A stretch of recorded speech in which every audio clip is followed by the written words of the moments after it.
Nuevamente estamos estudiando la bella palabra de Dios. Habla para ustedes el hermano Alexander Castellanos, siempre desde la Iglesia de Cristo en Ciudad Merliot, República de El Salvador. Estamos estudiando ya esta sería la 7ª semana que estamos estudiando el tema sobre la Cena del Señor. Y siempre es bueno aclarar por qué lo hago. Lo hago porque a través de mi trayectoria en la vida del Señor como siervo de Él que soy, pues noto muchas deficiencias, sobre todo en los que presiden la mesa del Señor. Entonces, y si las deficiencias están en los que presiden la mesa del Señor, pues evidentemente que también estarán en la iglesia. Y como quiero hacer énfasis a todas las congregaciones del Señor, que nos interesemos en que tanto iglesia como servidores hagamos correctamente este memorial. No es un rito, hermanos. No es algo, como dice el dicho popular, a la pasarraya. No es por salir del compromiso. Tenemos que entender la seriedad de lo que es la mesa del Señor. Hoy vamos a estar tratando sobre la celebración hoy en día. Repito, la celebración hoy en día. Y va a estar basado en 1 Corintios capítulo 11, en los versos 23 hasta el 25. Ahí es donde vamos a estar basando el estudio de esta mañana. Hoy estamos en la parte 13ª y la segunda parte que vamos a ver es la parte 14ª, o sea, 13 y 14. Noten lo que dice el apóstol Pablo aquí en 1 Corintios capítulo 11, versos 23 hasta el 25. Otra vez les repito que estamos viendo estos versículos, volvemos, los dejamos, volvemos, pero es porque es necesario volver a usarlos por los puntos de vista que en cada lección se tratan. Dice la Escritura: porque yo recibí del Señor lo que también os he enseñado, que el Señor Jesús, la noche que fue entregado, tomó pan, y habiendo dado gracias, lo partió y dijo: tomad, comed, esto es mi cuerpo que por vosotros es partido, haced esto en memoria de mí. Asimismo tomó también la copa después de haber cenado, diciendo: esta copa es el nuevo pacto en mi sangre, haced esto todas las veces que la bebiereis en memoria de mí. Repito, el tema es la celebración hoy en día, o sea, cómo es que la iglesia debe continuar celebrando lo que es este memorial. Parece que no tiene volumen esto. La celebración de la Cena del Señor debe basarse precisamente en la enseñanza bíblica. ¿No? Está bien. Esto está bien. Repito, la celebración de la Cena del Señor debe basarse en la enseñanza bíblica. Dios reveló lo que ha de incluirse y cuándo celebrarse, pero no especificó cómo había de celebrarse. Entonces, dado a que se dan instrucciones sobre lo que ha de hacerse, pero no se da ningún mandamiento ni ejemplo, la manera de celebrar la Cena del Señor, es un asunto de juicio y preferencia humanos. Claro, cuando yo doy estas declaraciones, usted lo entiende mejor conforme voy desarrollando el estudio. Primeramente veamos cómo conseguir los elementos. El pan y el fruto de la vid podrían comprarse o pueden hacerse en casa. Los líderes de la congregación tienen la libertad de decidir. En cualquier caso, el pan no debe contener levadura, y lo hemos visto bastante esta enseñanza. Y la copa debe contener jugo de uvas, como lo que Jesús usó en la institución de la cena. Entonces, antes de servir la cena, es importante que nos preparemos. Antes de servir la cena, es importante que entendamos qué es lo que vamos a hacer. Bueno, las Escrituras no revelan lo que debe decirse antes de servirse la cena. Jesús les explicó brevemente a los apóstoles su significado al decir que el pan era su cuerpo entregado por ellos. Mire lo que dice en Lucas capítulo 22 y el versículo 19. Allí expresa de esta manera el Señor. Y tomó el pan y dio gracias y lo partió y les dio, diciendo: esto es mi cuerpo que por vosotros es dado, haced esto en memoria de mí. Entonces, después de comer el pan, dijo que la copa era su sangre del nuevo pacto, derramada para el perdón de los pecados. Vamos a Mateo capítulo 26 y el versículo 28. Ahí expresa de la siguiente manera cómo se ve esta situación. Porque esto es mi sangre del nuevo pacto, que por muchos es derramada para remisión de los pecados. Fíjense bien, doy esta aclaración. Dice que fue derramada por muchos para remisión de los pecados, pero no está diciendo que la cena del Señor es para perdonar pecados. La sangre fue derramada para la remisión de los pecados, la sangre del Señor Jesucristo.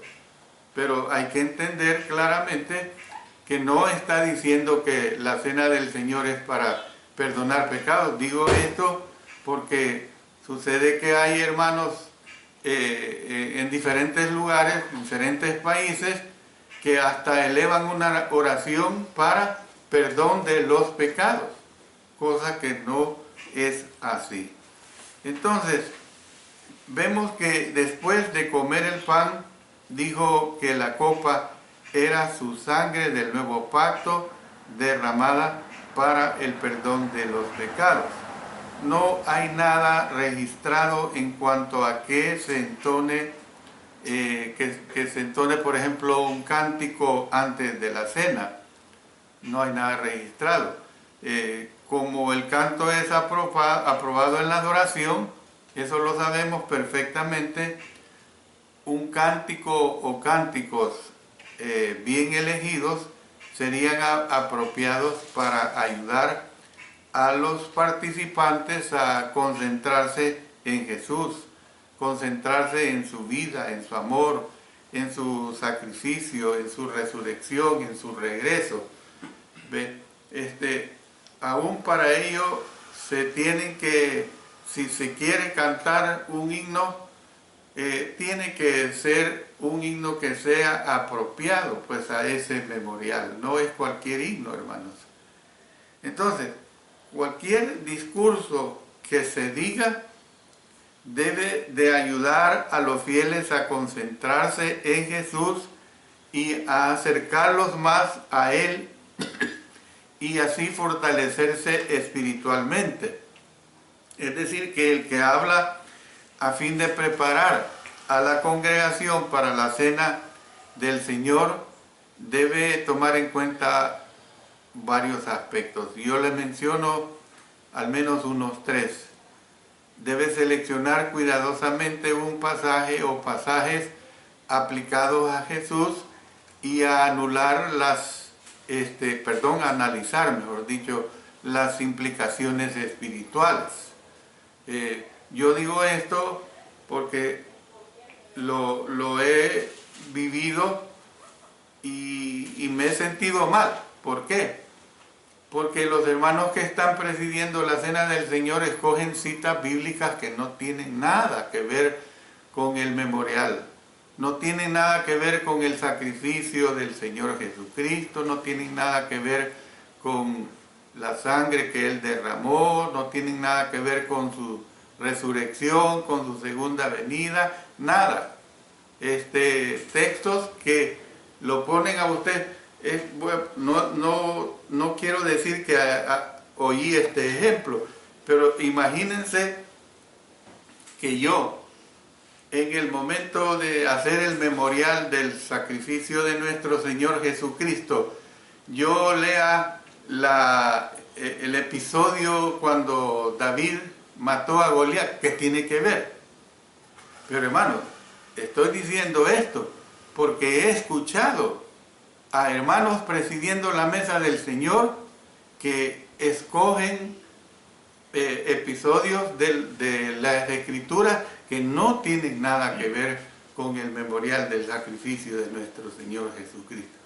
Y uno puede decir, no es palabra de Dios. Sí, es palabra de Dios, pero está fuera de lo que se está recordando. Todas las cosas, hermanos, están en su lugar. ¿Ve? Todas las cosas tienen que ir de acuerdo a lo que se está haciendo. Luego, el que preside debe darse cuenta de que su propósito es ayudar a la congregación a meditar en Jesús, en ese sacrificio, en su sepultura, en su resurrección, en su segunda venida. Esto es bien claro. Y en tercer lugar, esto es bien importante lo que voy a decir, hermanos. Asegurarse de no llamar la atención sobre sí mismo. Hoy está presidiendo el hermano Alexander Castellanos la mesa del Señor y él es muy inteligente, él es muy sabio, él está dirigiendo bien. No. Yo puedo ocupar mi sabiduría, mi inteligencia espiritual para encaminar a la iglesia a que haga un correcto memorial del sacrificio de nuestro Señor Jesucristo. En otras palabras, mi interés debe ser glorificar a Cristo y a Él crucificado. Noten lo que dice en 1 Corintios capítulo 2 y el versículo 2. Dice acá: pues me propuse no saber entre vosotros cosa alguna, sino a Jesucristo y a este crucificado. Entonces, Cristo y a este crucificado es nuestra misión, puesto que Él es el centro de la cena. Yo no soy el centro de la cena. Yo soy un instrumento. Y que Dios me use si me toca presidir ese acto, ese memorial tan bello, para que la iglesia entienda lo que está haciendo. Al menos yo sí lo haré. Yo sí puedo exhortar como uno que está presidiendo si veo un craso descuido en la iglesia de 1, 2, 3, 5, 10 hermanos o hermanas, que uno fácilmente puede deducir que les está importando poco el memorial de la cena del Señor. Y yo les puedo llamar la atención, hermanos o hermanas, ustedes no están concentradas o concentrados en lo que este bello acto de memoria del sacrificio de nuestro Señor Jesucristo se requiere.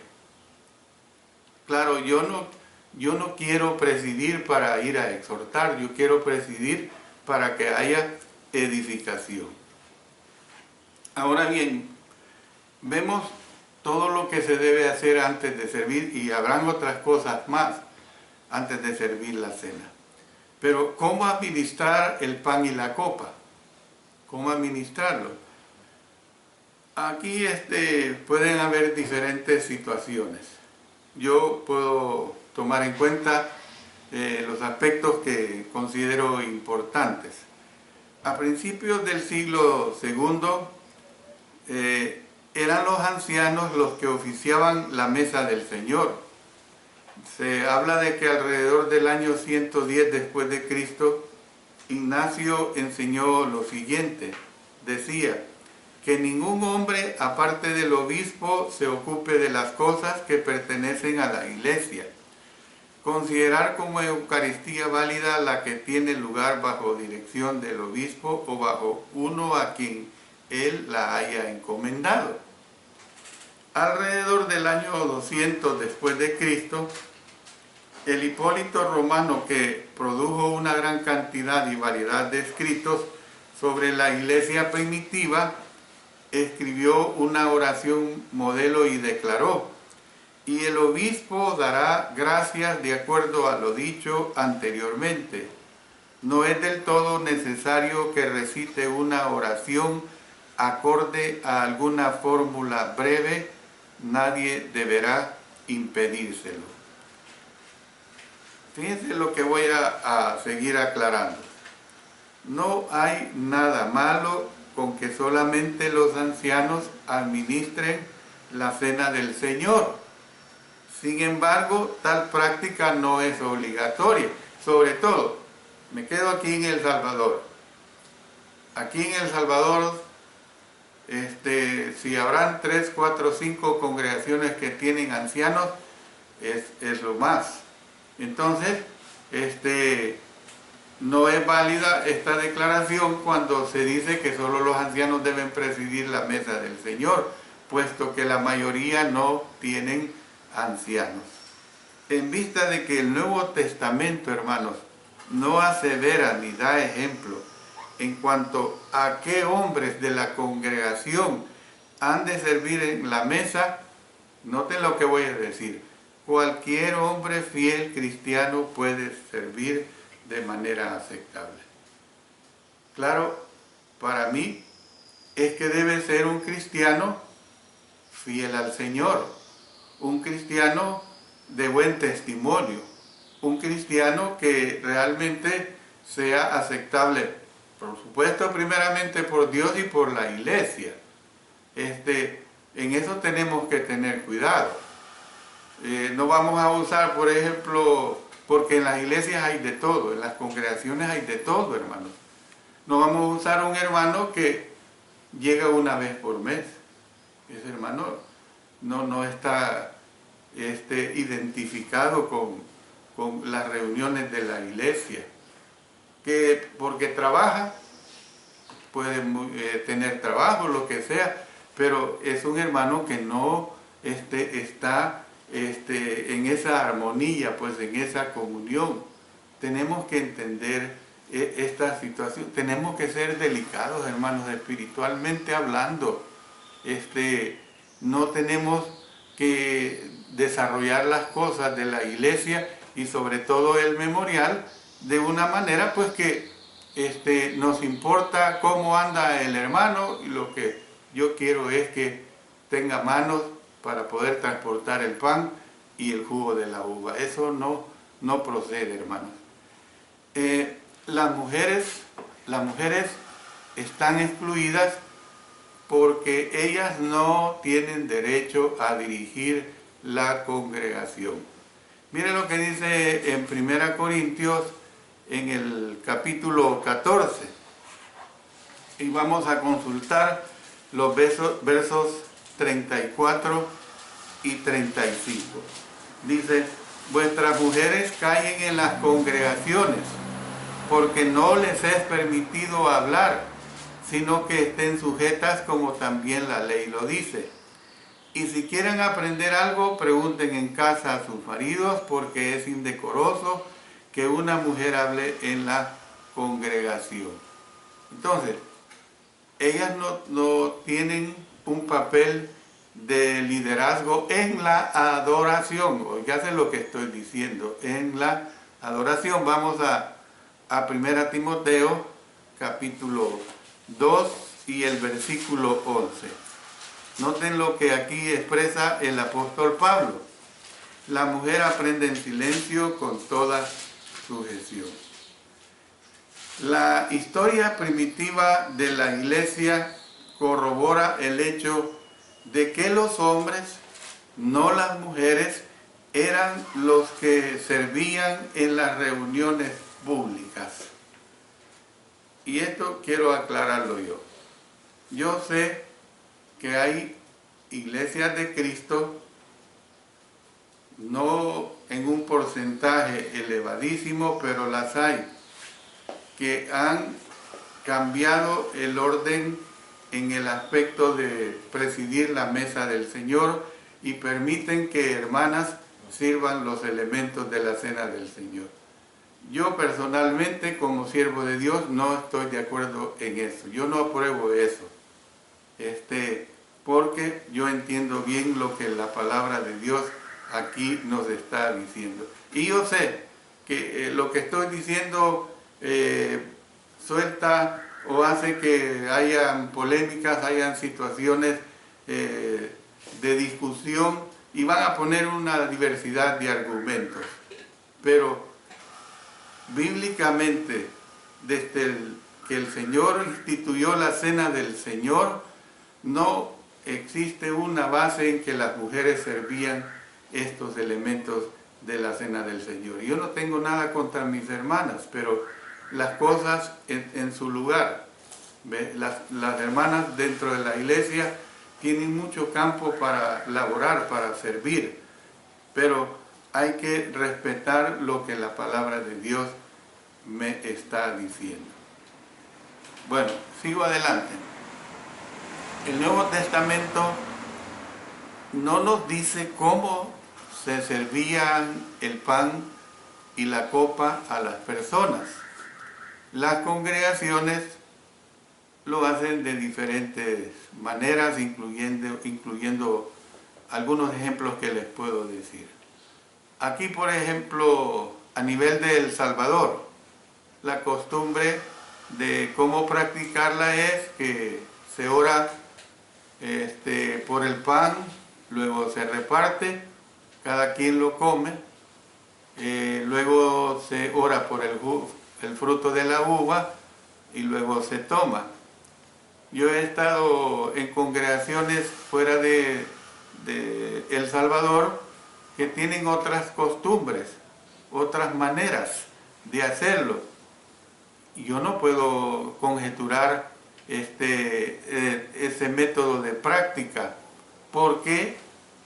Porque lo que yo entiendo es que están haciendo correcto en memoria del sacrificio de nuestro Señor Jesucristo. Entonces, si el propósito, si el fondo de ello es lo correcto, yo no tengo que conjeturar. Por ejemplo, estuve en una congregación donde dan el pan y cuando el último lo recibe, todos lo comen a la vez. Eso no es problema. Lo mismo sucede cuando reparten en la copita del jugo de uva, todos están parados, y luego el que la va tomando, se va sentando y así, pero todos parados. Otra vez, para mí eso no es ningún problema. Si se cambiara los propósitos por los cuales se está haciendo ese memorial, como vuelvo a usar este ejemplo, o mal ejemplo, que de este hermano que presidió, qué cosa, hasta llamarle hermano me siento hasta mal, que habló de la guerra del Vietnam al presidir la mesa del Señor.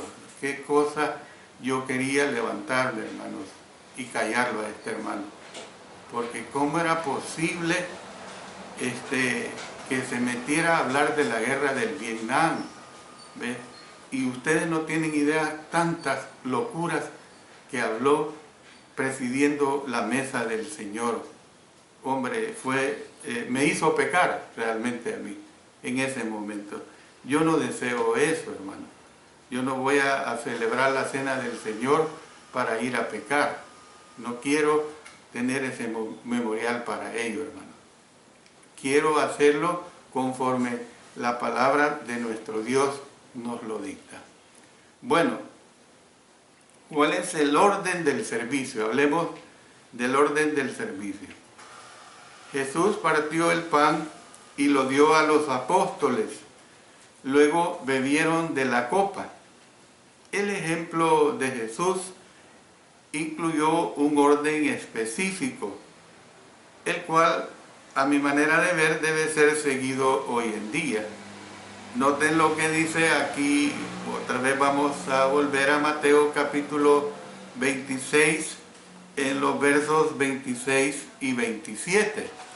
Y mientras comían, tomó Jesús el pan y bendijo, y lo partió, y dio a sus discípulos, y dijo: tomad, comed, esto es mi cuerpo. Y tomando la copa, y habiendo dado gracias, les dio, diciendo: bebed de ella todos. Fíjense que él hizo lo siguiente con el pan. Lo tomó en sus manos, lo bendijo o dio gracias por él mismo. Lo partió, luego lo pasó a los apóstoles y por último les dijo que lo comieran en memoria de él. 5 cosas en una forma ordenada. Luego hizo lo siguiente con la copa. Dio gracias por ella, habiéndola antes tomado en sus manos y dada a los apóstoles. Y luego, por último, les dijo que la bebieran en memoria de él. Entonces, ¿qué es lo que vemos, hermanos, en relación a este orden del servicio? La afirmación en cuanto a que Jesús partiera el pan inmediatamente antes de servirlo, no debe considerarse la razón por la que a la cena del Señor se le refiera como el partimiento del pan. Mire lo que dice en Hechos capítulo 2 y el versículo 42. Dice acá: y perseveraban en la doctrina de los apóstoles, en la comunión unos con otros, en el partimiento del pan y en las oraciones. Entonces, o también considerarse como partir el pan. En Hechos capítulo 20 y el versículo 7, hermanos. Hechos capítulo 20 y el verso 7, que lo hemos usado bastante. El primer día de la semana, reunidos los discípulos para partir el pan. Pablo les enseñaba, habiendo de salir al día siguiente, y alargó el discurso hasta la medianoche. Luego en 1 Corintios capítulo 10, el verso 16, dice acá: la copa de bendición que bendecimos no es la comunión de la sangre de Cristo, el pan que partimos no es la comunión del cuerpo de Cristo. Entonces, fíjense bien, que la afirmación en cuanto a que Jesús partiera el pan inmediatamente antes de servirlo no debe considerarse la razón por la que la cena del Señor se refiera como el partimiento del pan o partir el pan. Lo más probable es que la frase fue usada debido a que era una expresión común, pues, que se aplicaba a comer una comida, en este caso, la comida del Señor. Yo voy a parar acá, voy a dejar la parte siguiente para completar a la hora del sermón en lo que concierne a las oraciones en relación para la cena del Señor y otros aspectos más que son realmente muy importantes a tomarlos en cuenta para que nosotros seamos verdaderamente acuciosos, celosos, que cristianos, cristianas, iglesias de Cristo, que realmente respetemos la voluntad de nuestro Señor en relación a lo que Él instituyó para la cena del Señor. Que Dios bendiga su bendita palabra. Amén.